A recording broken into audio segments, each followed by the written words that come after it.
একেবারে রেস্টুরেন্টের মতো চিকেন রেসিপি খুঁজছেন? তাহলে আজকের রেসিপি আপনার জন্য। একবার খেলে এর স্বাদ ভুলতে পারবেন না।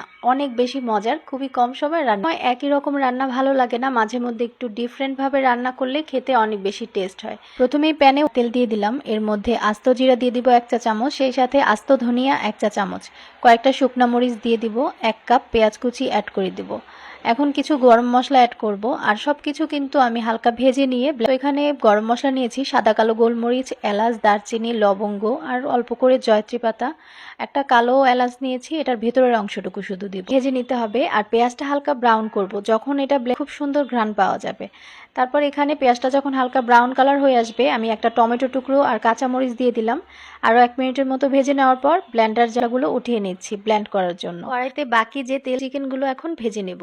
তো 1 কেজি চিকেন ভালো করে ধুয়ে করার পর স্বাদমতো লবণ দিলাম, 1 টেবিল চামচ আদা রসুন বাটা, 1 চা চামচ হলুদের গুঁড়া, সেই সাথে দিলাম 1 চা চামচ। এবার সবকিছু মিশিয়ে নিয়ে 1 মিনিটের মতো ভেজে নিতে হবে।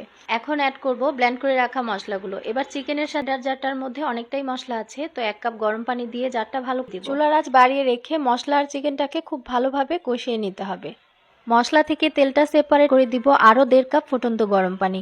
আবারও হাই হিটে এটাকে জাল করে নিতে হবে। যখন গ্রেভিটা কমে আসবে দমে বসিয়ে রাখতে হবে কিছুক্ষণ।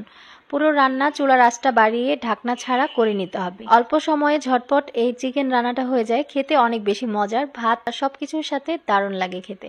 বাসায় একবার হলেও ট্রাই করে দেখবেন, ইনশাল্লাহ আপনাদের কাছেও অনেক ভালো লাগবে। আজকে লেগে থাকলে লাইক, কমেন্ট, শেয়ার করে দিবেন। সবাই অনেক ভালো থাকবেন। আল্লাহ হাফিজ।